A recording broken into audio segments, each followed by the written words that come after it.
Saya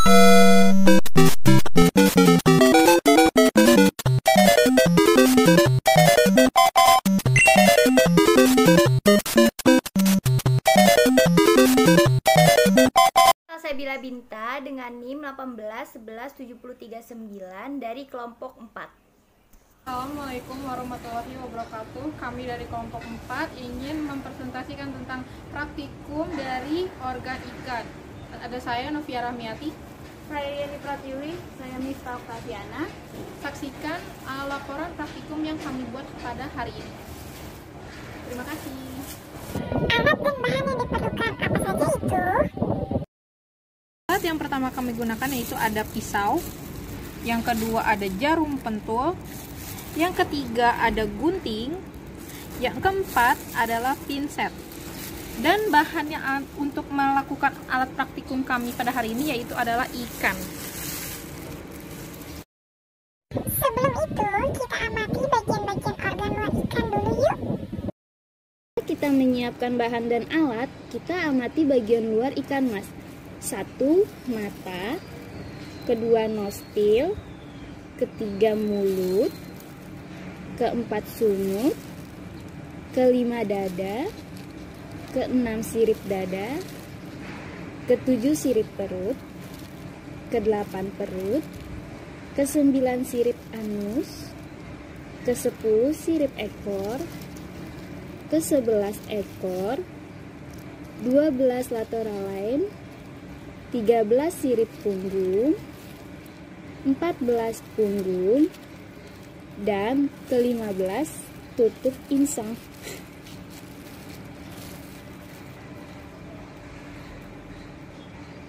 Setelah kita mengamati bagian-bagian dari luar ikan mas, mari kita memulai pembedahan untuk mengetahui organ tubuh ikan mas. Langkah pertama dari praktikum ikan mas, yuk kita simak secara bersama-sama. Dalam proses pembedahan ini, kita lakukan langkah pertama, yaitu menentukan titik awal untuk kita memotong, yaitu pada bagian bawah anus dan di atas sirip belakang.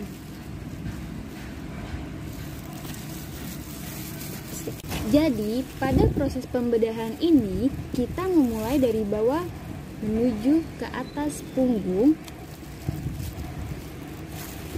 Pada proses pembedahan ini, jangan sampai mengenai anus ikan.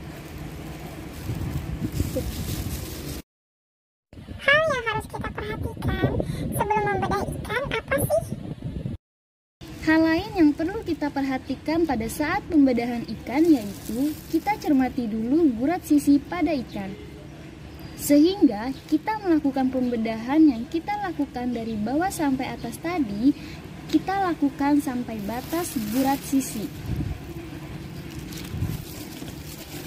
Usahakan kita menggunakan alat cukup tajam agar saat kita melakukan pembedahan lebih mudah. Dan diusahakan pada saat kita melakukan pembedahan, jangan terlalu berburu-buru. Dan harus memperhatikan organ yang ada di dalam tubuh ikan mas. Sehingga saat kita mengamati organ tubuh ikan mas nantinya, organ dalamnya masih keadaan baik dan utuh.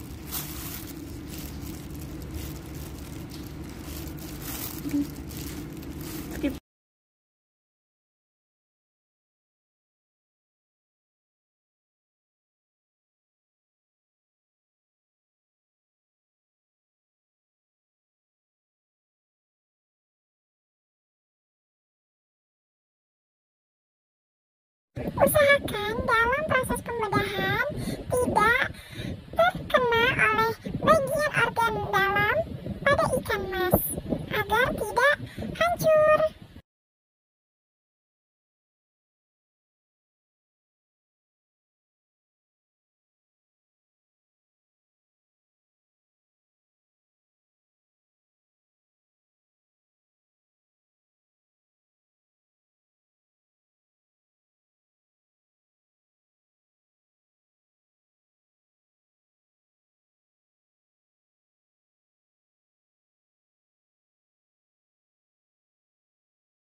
Untuk memudahkan kita melihat organ dalam tubuh ikan mas, kita berikan jarum pentul pada sirip ikan mas dan sisi tubuh yang sudah kita potong.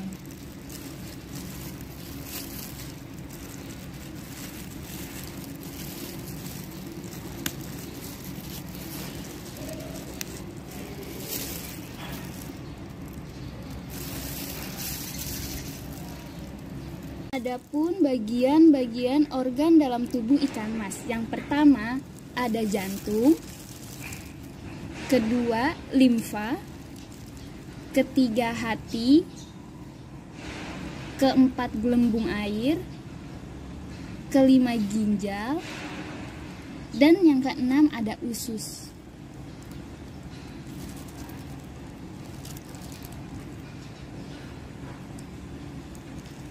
Setelah melihat organ-organ pada ikan mas, sekarang saya akan menjelaskan fungsi dari organ-organ tersebut. Yang pertama ada gelembung air yang digunakan sebagai alat bantu pernafasan dan mempermudah ikan mengapung di dalam air. Selain itu, fungsi ini juga untuk mengetahui daya berat badan di suatu tempat dan dapat menentukan tinggi rendahnya posisi di dalam air. Yang kedua ada limpa. Limpa berfungsi untuk menyaring dan membunuh bibit penyakit yang ada di dalam darah pada ikan. Yang ketiga ada ginjal. Ginjal merupakan bagian tubuh ikan yang memiliki fungsi untuk melakukan filter, sisa proses metabolisme, serta mengambil zat-zat penting yang diperlukan dan digunakan untuk menjaga keseimbangan tekanan osmotik cairan. Yang keempat ada hati ikan. Hati ikan berfungsi untuk menghasilkan cairan empedu. Yang selanjutnya, cairan tersebut disimpan dalam kantong empedu. Dan di dalam usus ikan, cairan empedu ini digunakan untuk mencerna lemak pada ikan. Yang terakhir ada usus ikan. Usus ikan berfungsi sebagai salah satu organ sebagai penyerap zat nutrisi yang diperlukan oleh tubuh ikan. Setelah kita membahas tentang organ-organ yang terdapat pada ikan mas, sekarang saya akan menjelaskan tentang manfaat ikan mas bagi kesehatan. Yang pertama, menjaga kesehatan jantung. Kandungan omega 3 pada ikan mas memiliki manfaat untuk menurunkan resiko penyakit jantung. Omega 3 pada ikan mas mengontrol detak jantung supaya normal. Dengan begitu, kesehatan jantung akan tetap terjaga. Yang kedua, antiinflamasi. Omega 3 tidak hanya bagus untuk jantung, tetapi juga mampu menangkal peradangan. Saat tubuh merasa nyeri, mengonsumsi ikan mas menjadi salah satu solusinya. Yang ketiga, ada meningkatkan kemampuan kognitif. Ikan baik untuk meningkatkan kemampuan kognitif. Minyak ikan mas mempunyai kandungan DHA dan omega 3 yang bisa membantu meningkatkan daya ingat. Yang keempat, mencegah penuaan dini. Ikan mas juga mampu mendukung kesehatan kulit. Buat kamu yang ingin terlihat awet muda, cobalah mengonsumsi ikan mas. Cobalah untuk menambahkan ikan mas sebagai asupan nutrisi harian. Minyak ikan mampu bekerja sebagai upaya pencegahan penuaan dini. Namun, kamu tetap harus mengimbangi dengan nutrisi lainnya. Yang kelima, baik untuk diet. Bagi kamu yang sedang menjalani diet, ikan mas dapat menjadi salah satu pilihan menu yang tepat. Vitamin serta gizi ikan mas mampu menekankan lemak jahat yang ada pada tubuh. Kandungan kalorinya pun sangat rendah, sehingga sangat cocok untuk menjadi menu diet. Yang keenam, dapat meningkatkan imun. Seng adalah salah satu mineral yang sering diabaikan, padahal kandungan ini termasuk sangat penting. Jika tubuh kekurangan zat ini, sistem kekebalan tubuh dapat terganggu. Nah, ikan mas kaya akan zat ini yang mampu menstimulasi kekebalan tubuh menjadi lebih kuat. Assalamualaikum warahmatullahi wabarakatuh. Perkenalkan, nama saya Novia Rahmiati dari Prodi PGSD Universitas Trilogi Angkatan 2018. Di video kali ini saya ingin menjelaskan tentang praktikum dari pertumbuhan kacang hijau terhadap cahaya matahari. Yuk kita simak video berikutnya. Alat dan bahan yang harus kita siapkan, yang pertama ada air, ada kapas, biji kacang hijau, dan 2 2 buah wadah. Pertama yang harus kita lakukan yaitu menaruh kapas pada masing-masing wadah.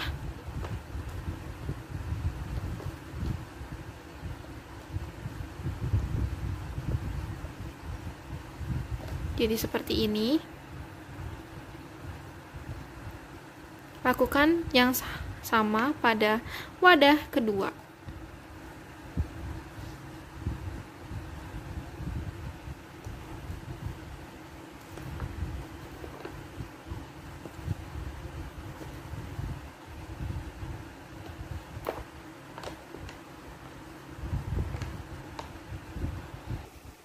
Jadilah seperti ini.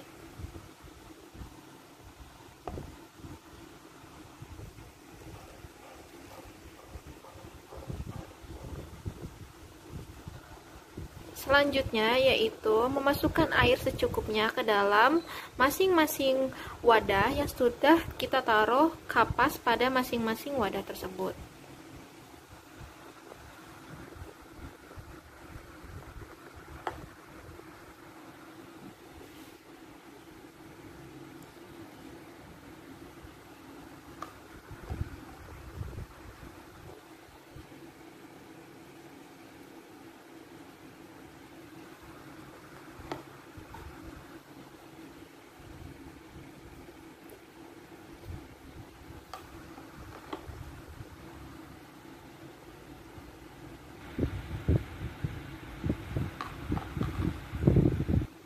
Setelah kita menaruh air pada masing-masing wadah, kita memasukkan biji kacang hijau secukupnya atau masing-masing 30 biji kacang hijau pada masing-masing wadah tersebut.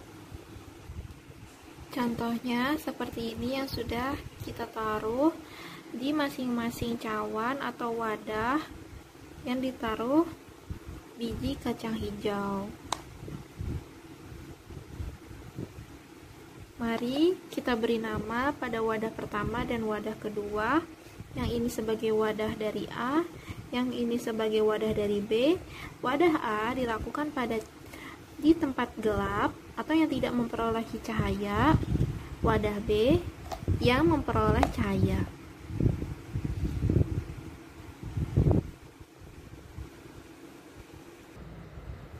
Ini sudah kita beri nama. Ada wadah A dan juga wadah B. Wadah A yang tidak memperoleh cahaya dan wadah B yang memperoleh cahaya. Sekian praktikum yang telah saya buat, yaitu praktikum dalam pertumbuhan kacang hijau terhadap pengaruh cahaya matahari. Kurang lebihnya mohon maaf. Wabillahi taufiq wal hidayah. Wassalamualaikum warahmatullahi wabarakatuh. Assalamualaikum warahmatullahi wabarakatuh. Kembali lagi dengan saya Novia Rahmiati, mahasiswa PGSD Universitas Trilogi Angkatan 2018. Di video kali ini saya ingin menguji bahan makanan dari zat karbohidrat. Ya. Pada uji makanan karbohidrat ini saya menyiapkan bahan yang pertama itu ada nasi, telur, pisang, dan roti. Dan sebagai alat pengujinya dari karbohidrat menggunakan betadin yang mengandung zat glukol. Ya. Pengujian bahan karbohidrat yang pertama ada nasi. Kita teteskan sebanyak 1 sampai 2 tetes ataupun sampai 3.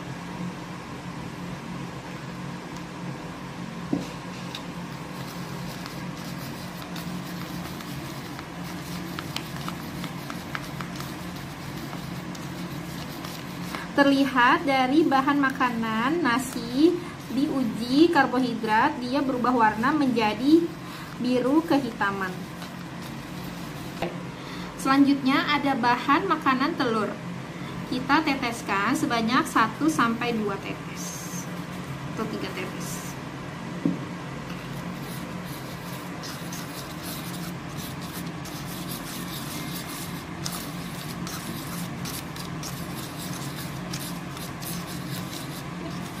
Terlihat dari bahan makanan telur ini tidak menunjukkan perubahan warna ya. Yang ketiga, ada bahan makanan dari pisang. Kita teteskan kembali dengan betadin.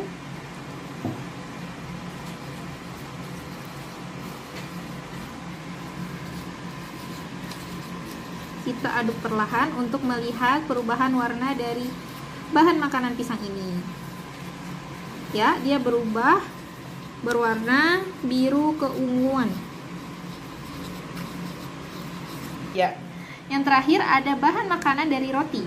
Kita teteskan kembali dengan larutan betadin.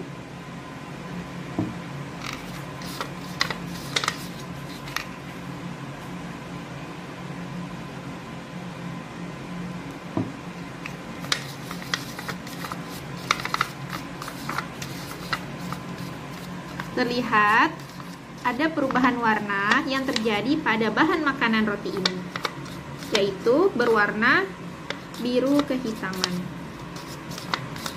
Ya.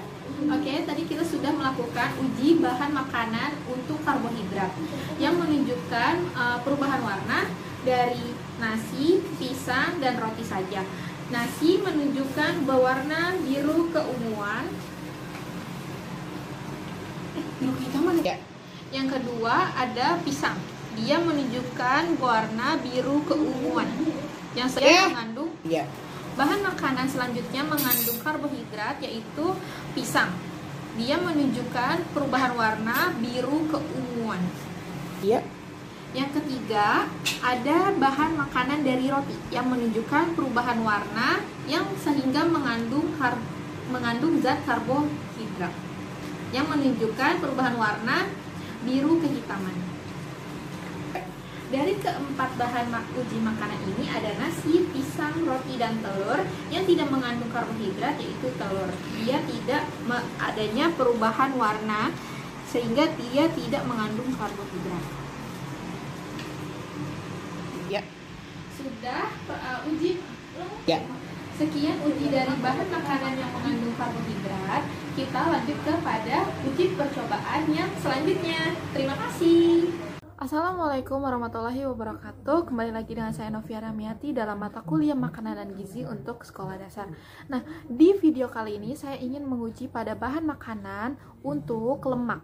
Nah, apa saja yang saya persiapkan untuk bahan uji pada lemak ini? Yaitu ada kemiri, minyak sayur, santan, terus juga ada wortel dan juga margarin. Yuk kita simak video selanjutnya pada bahan uji makanan lemak.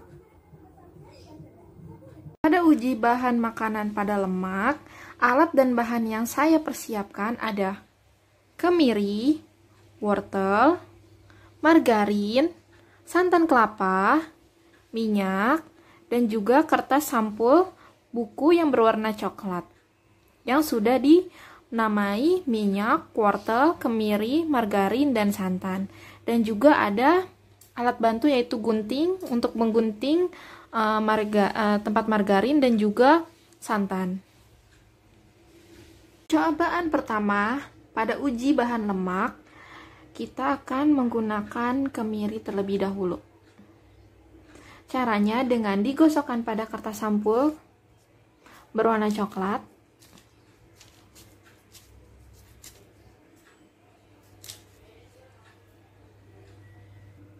Dengan cara digosokkan pada kertas sampul warna coklat,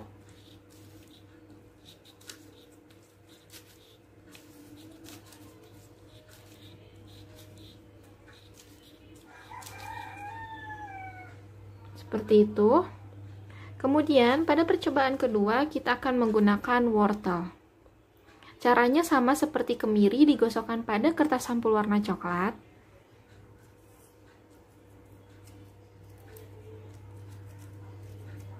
Secara perlahan digosokkan.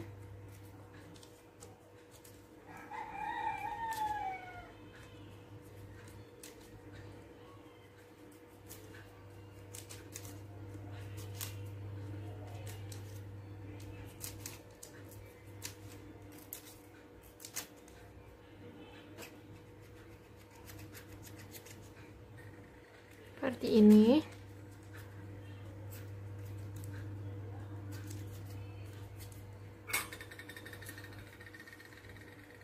Pada percobaan ketiga, saya menggunakan minyak sayur yang sudah disediakan.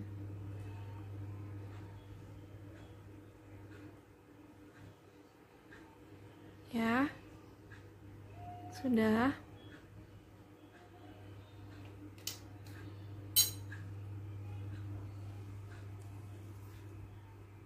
Pada percobaan keempat, yaitu menggunakan bahan dari margarin.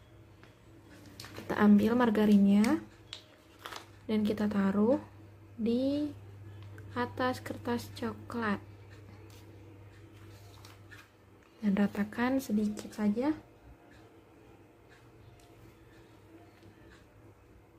Sudah.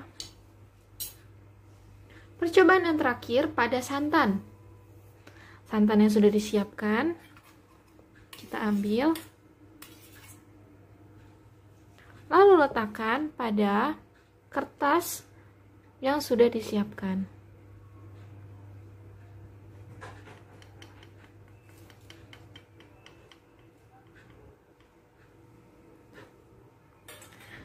Mari kita tunggu sekitar 10 menit dari bahan uji, bahan makanan dari kemiri, wortel, minyak, margarin, dan santan untuk melihat perubahan apa yang terjadi pada kertas sampul berwarna coklat. Nah, sekarang sudah lewat dari 10 menit. Kita lihat dari yang pertama ada kemiri. Kemiri ternyata transparan pada kertas sampul berwarna coklat. Dia ternyata mengandung lemak ya pada kemiri. Yang kedua ada wortel. Wortel tidak menunjukkan transparansi pada kertas sampul berwarna coklat, sehingga dia tidak mengandung lemak. Yang ketiga ada minyak. Wow, minyak sangat tertransparansi pada kertas sampul berwarna coklat ya, sehingga dia mengandung lemak. Yang keempat ada margarin. Margarin pun tertransparansi pada kertas coklat sehingga dia menunjukkan adanya kandungan lemak. Yang terakhir ada santan. Santan pun menunjukkan transparansi pada kertas sampul berwarna coklat karena dia juga mengandung lemak ternyata. Ya, begitulah dari kelima bahan makanan untuk pengujian lemak. Yang pertama ada kemiri, wortel, minyak, margarin, dan santan. Yang ternyata yang memiliki kandungan lemak yaitu ada kemiri, minyak, margarin, dan juga santan. Sedangkan wortel tidak mengandung lemak. Nah, tadi teman-teman itulah uji lemak pada bahan makanan. Bahan makanan yang saya gunakan ada minyak sayur, kemiri, santan, margarin, dan juga wortel. Dari kelima bahan makanan tersebut yang mengandung lemak ada 4, yaitu minyak, santan, kemiri, dan juga margarin. Yang tidak terkandung pada lemak adalah hanya wortel, karena wortel tidak tertransparasi pada kertas sampul warna coklat, sehingga dia tidak menunjukkan adanya sebuah lemak pada bahan makanan tersebut. Nah, sekarang fungsi dari lemak itu sendiri bagi tubuh yang paling utama adalah sebagai bahan energi dan juga menyimpan energi sebanyak mungkin di dalam tubuh kita. Lemak juga memiliki fungsi lain dalam tubuh dan dibutuhkan jumlah lemak yang banyak dalam makanan kita agar tubuh kita tetap terjaga dengan baik. Sekian video yang telah saya buat pada bahan uji lemak bahan makanan. Kurang lebihnya mohon maaf. Wabillahi taufiq wal hidayah. Assalamualaikum warahmatullahi wabarakatuh.